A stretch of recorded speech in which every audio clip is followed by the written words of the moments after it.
नमस्कार दोस्तों, आप सभी का स्वागत है हमारे YouTube channel VCS basic physics में। और आज के इस वीडियो में हम कक्षा 11 का टॉपिक लेकर चल रहे हैं समांतर अक्षों की प्रमेय। जड़त्व आघूर्ण से रिलेटेड दो प्रमेय है, लंबवत अक्षों की प्रमेय तथा समांतर अक्षों की प्रमेय। और भिन्न प्रकार के जो पिंड होते हैं उनकी जो जड़त्व आघूर्ण फाइंड आउट करने के लिए दो जड़त्व आघूर्णों की प्रमेय है, उसमें से आज हम देखेंगे समांतर अक्षों की प्रमेय। इसका स्टेटमेंट एक बार सुन लीजिए कि किसी पिंड का किसी घूर्णन अक्ष के रेस्पेक्ट जो जड़त्व आघूर्ण होता है वो उस पिंड के द्रव्यमान केंद्र से गुजरने वाली समांतर अक्ष के रेस्पेक्ट जड़त्व आघूर्ण पिंड के द्रव्यमान व दोनों अक्षों के मध्य की दूरी के वर्ग के गुणन के योग के बराबर होता है। काफी लंबा चौड़ा स्टेटमेंट हो गया, ऐसे ये समझ में नहीं आने वाला है। मैं इसको पुट करता हूं, थोड़ा सा आप लोगों को समझाता हूं, तब जाकर ये स्टेटमेंट समझ में आएगा। फिर उसके बाद में हम इसका प्रूफ देखेंगे। तो देखिए, इसको स्टार्ट करते हैं। इसका स्टेटमेंट क्या है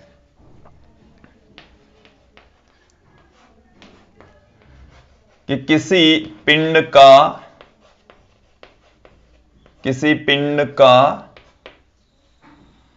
किसी अक्ष के सापेक्ष किसी पिंड का किसी अक्ष के सापेक्ष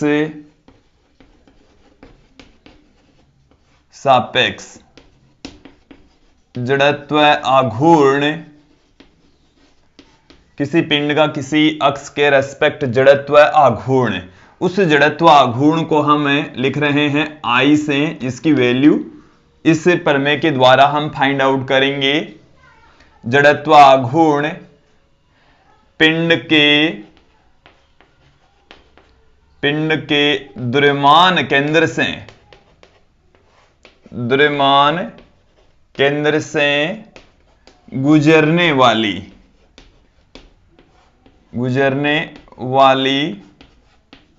समांतर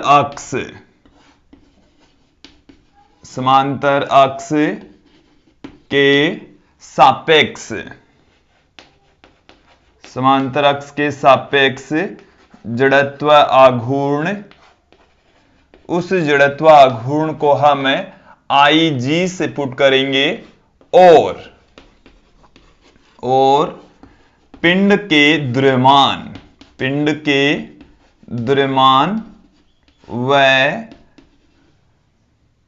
दोनों समांतर अक्षों की मध्य की दूरी, दोनों समांतर अक्षों के मध्य की दूरी, दोनों समांतर अक्षों के मध्य की दूरी को हम लेंगे D के गुणन के योग के बराबर होता है। देखिए, इसको मैथमेटिकल फॉर्म में किस तरीके से लिखेंगे। यह है किसी अक्ष के रेस्पेक्ट जड़त्व आघूर्ण, यह बराबर होता है द्रव्यमान केंद्र से उस घूर्णन अक्ष के समांतर गुजरने वाली अक्ष के सापेक्ष जड़त्व आघूर्ण व पिंड के द्रव्यमान तथा दोनों समांतर अक्षों के मध्य की दूरी D, इसका वर्ग कर दिया, इसको गुणा कर दिया, फिर इन दोनों के योग के बराबर होता है। यही हमने लिखा है कि किसी पिंड का किसी अक्ष के सापेक्ष जड़त्व आघूर्ण मतलब I, पिंड के द्रव्यमान केंद्र से गुजरने वाली समांतर अक्ष के सापेक्ष जड़त्व आघूर्ण, तो पिंड के द्रव्यमान केंद्र से गुजरने वाली जो अक्ष है, समांतर अक्ष है, उसके रेस्पेक्ट जड़त्व आघूर्ण है IG।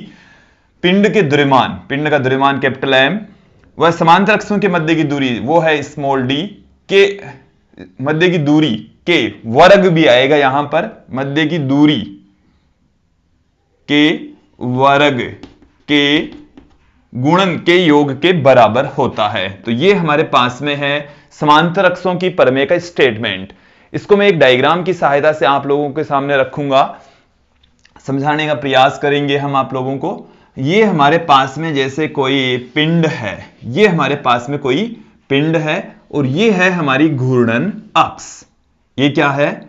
इसकी घूर्णन अक्ष है। इस अक्ष के रेस्पेक्ट ये घूर्णन गति कर रहा है और इसी के रेस्पेक्ट ही हम जड़त्व आघूर्ण फाइंड आउट करना चाह रहे हैं। इसके रेस्पेक्ट जो जड़त्व आघूर्ण है वो है I।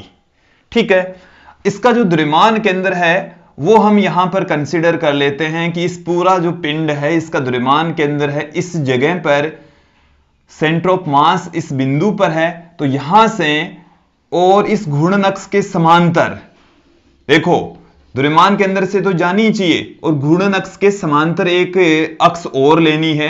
ये दोनों एक दूसरे के समांतर हैं, दोनों के बीच की दूरी हम d लेकर चल रहे हैं।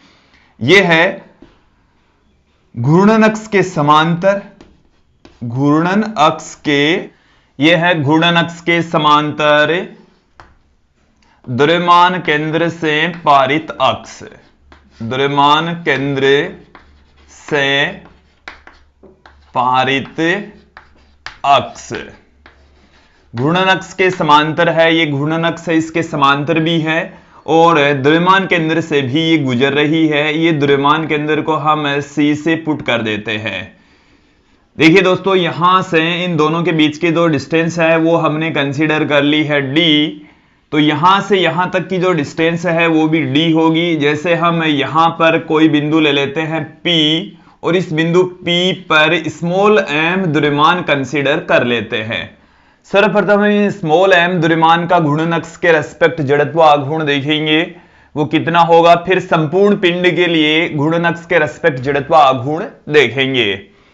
तो यहां से घूर्णन अक्ष से जो बिंदु द्रव्यमान है स्मॉल m, उसकी दूरी हो गई है OP, और द्रव्यमान केंद्र से होकर गुजरने वाली अक्ष से जो दूरी है वो हम यहां से यहां तक की जो दूरी है वो हम कंसीडर कर लेते हैं कि ये वाली जो दूरी है वो है अक्ष, और यहां से यहां तक की जो दूरी है उसको हम कंसीडर कर लेते हैं अक्ष डेश। यदि मैं यहां से इस तरीके से लंब डालूं, इसको आगे बढ़ाऊं, तो ये वाला जो एंगल है 90 डिग्री, इस बिंदु को हम कंसीडर कर लेते हैं।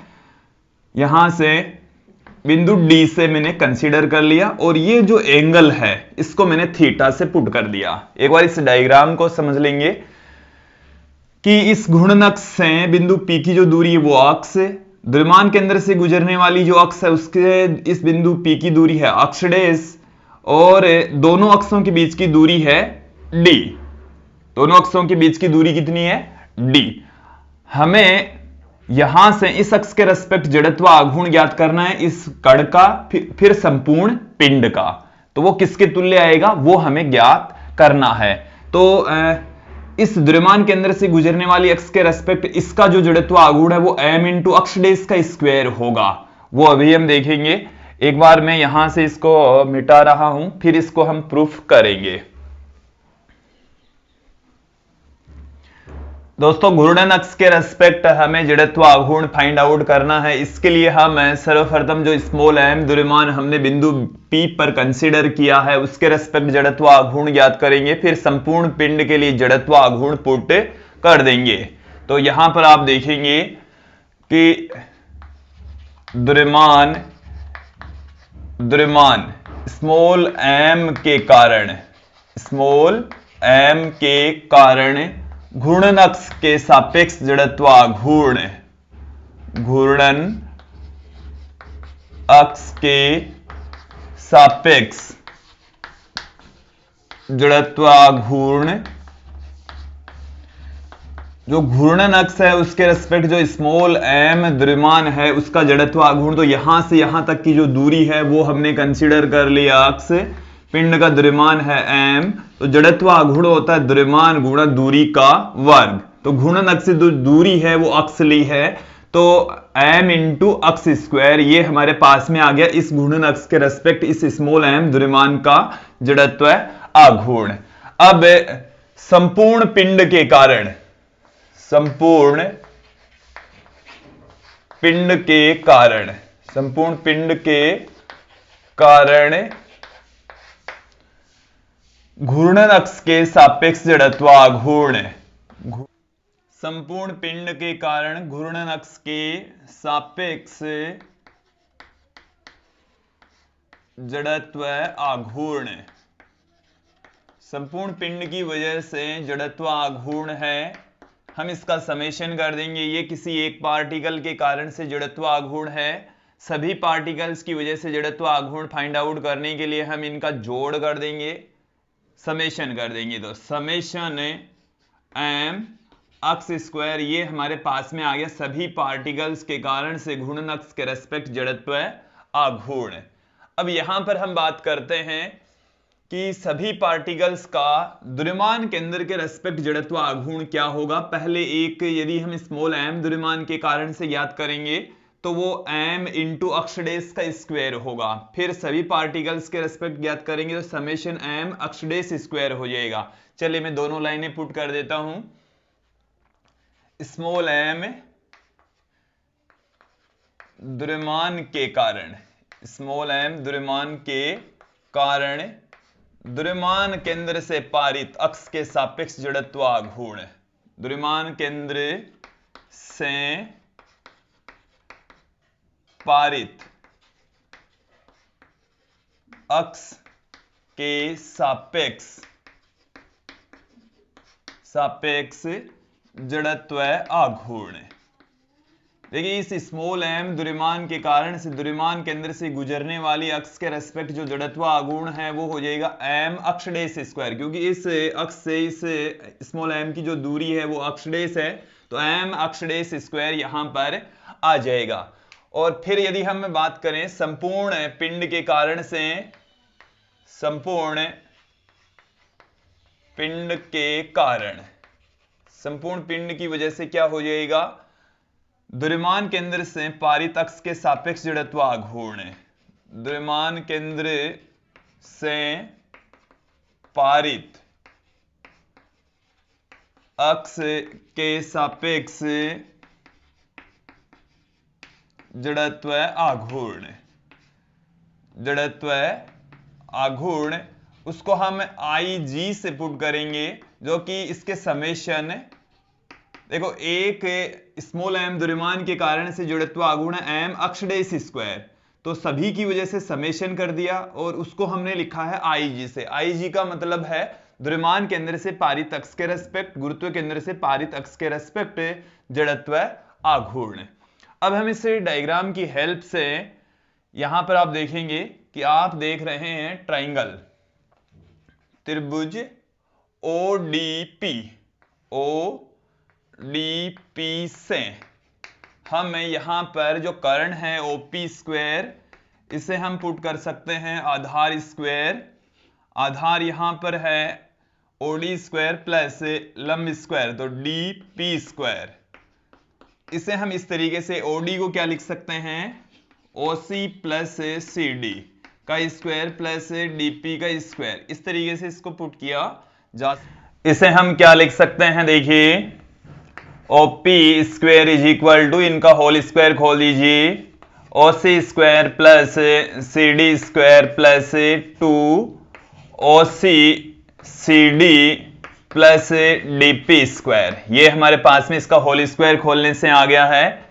यहां से इस डायग्राम में आप देखेंगे कि ये भी एक समकोण त्रिभुज है, इसमें इसका जो कर्ण है वो इनके आधार के वर्ग और पाइथागोरस प्रमेय से हम इसके कर्ण की वैल्यू भी फाइंड आउट कर सकते हैं। आप यहां पर देखेंगे CP स्क्वायर बराबर, यहां से हम कर सकते हैं CD square plus DP square, तो CD square plus DP square की जगह आप CP स्क्वायर पुट कर सकते हैं। तो यह है CD स्क्वायर, यह है DP स्क्वायर, इसके स्थान पर हम CP स्क्वायर पुट कर सकते हैं, तो OP स्क्वायर बराबर OC स्क्वायर प्लस इन दोनों के स्थान पर हम CP स्क्वायर पुट कर देंगे। यहां से भी आप देखेंगे कि हम इस CD की यदि वैल्यू फाइंड आउट करना चाहें तो इस ट्राइंगल के अंदर कर्ण हमें पता है अक्ष डेश है, तो हम कर्ण की फॉर्म में इन दोनों के रूप में इसको यदि फाइंड आउट करना चाहें तो cos थीटा बराबर, तो cos थीटा बराबर होता है आधार बट्टे में कर्ण, तो आधार यहां पर है CD और कर्ण यहां पर है CP, तो यहां से CD बराबर हमारे पास में आ गया है CP cos थीटा, तो CD के स्थान पर हम CP cos थीटा पुट कर देंगे, तो 2 OC Cp cos थीटा हमारे पास में आ चुका है दोस्तों।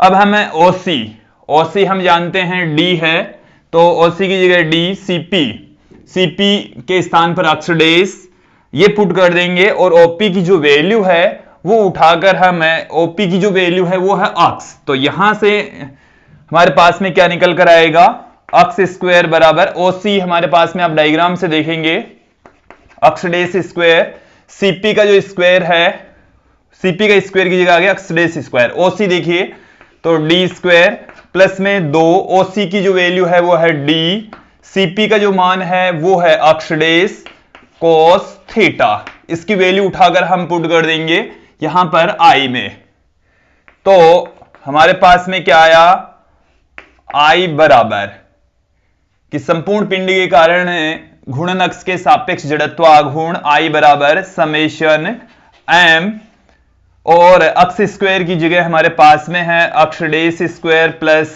D स्क्वायर प्लस 2D अक्ष डेस कोस थीटा, ये हमारे पास में है। यहां से हम इसको क्या लिख सकते हैं, आप देखिए समेशन m अक्ष डेस square plus summation m D square plus summation 2D m अक्ष डेस कोस थीटा, ये हमारे पास में आ गया है।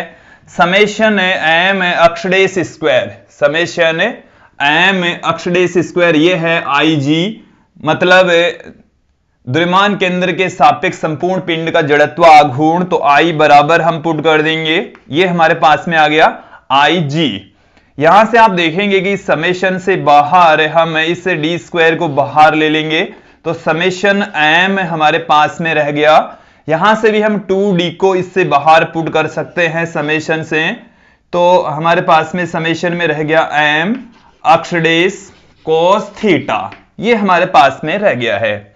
आप यहां पर देखेंगे कि समेशन m का अर्थ है संपूर्ण पिंड का द्रव्यमान, m1 plus m2 plus m3 dot dot dot mn, तो समेशन m बराबर हम पुट कर देंगे कैपिटल M, जो कि पिंड का द्रव्यमान है, संपूर्ण पिंड का द्रव्यमान है।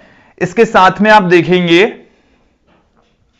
कि यहां से हमारे पास में m इंटू अक्ष डेस दे रखा है, तो द्रव्यमान केंद्र के रेस्पेक्ट द्रव्यमान आघूर्णों का जो योग होता है वो 0 होता है। एक इस स्टेटमेंट को एकदम क्लियर कर लेंगे कि द्रव्यमान आघूर्ण का मतलब होता है द्रव्यमान गुणा उस बिंदु से दूरी का गुणनफल द्रव्यमान आघूर्ण होता है, तो द्रव्यमान केंद्र के रेस्पेक्ट कणों के द्रव्यमान आघूर्णों का जो योग होता है, सदिश योग होता है, वो 0 होता है दोस्तों। तो ये हम पहले से जानते हैं, तो उसका हम यहां पर प्रयोग कर रहे हैं m अक्ष डेस बराबर 0, तो ये वाला पद है वो 0 हो जाएगा, तो यहां से हमारे पास में आ गया है I बराबर IG प्लस इसके स्थान पर आ गया कैपिटल M जो कि पिंड का द्रव्यमान है, इंटू में D स्क्वायर जो कि दोनों समांतर अक्षों के मध्य की दूरी है। तो हमारे पास में ये रिजल्ट आ चुका है I बराबर IG plus M D square, और यही है दोस्तों समांतर अक्षों की परमेय, यही है समांतर अक्षों की परमेय, इसको हमने प्रूफ कर दिया है। एक बार इसकी स्टेटमेंट को फिर से सुन लीजिए कि किसी पिंड की किसी घूर्णन अक्ष के रेस्पेक्ट जड़त्व आघूर्ण का मान द्रव्यमान केंद्र से गुजरने वाली समांतर अक्ष, द्रव्यमान केंद्र से गुजर रही है बट उस घूर्णन अक्ष के समांतर होनी चाहिए, उस अक्ष के रेस्पेक्ट जड़त्व आघूर्ण प्लस पिंड के द्रव्यमान तथा दोनों समांतर अक्षों के मध्य की लंबवत दूरी के वर्ग के गुणनफल के जोड़ के बराबर होता है। तो ये थी दोस्तों समांतर अक्षों की परमेय। मुझे उम्मीद है आप लोगों को ये समांतर अक्षों की परमेय अच्छे से समझ में आई होगी। आज के लिए इतना ही, धन्यवाद दोस्तों।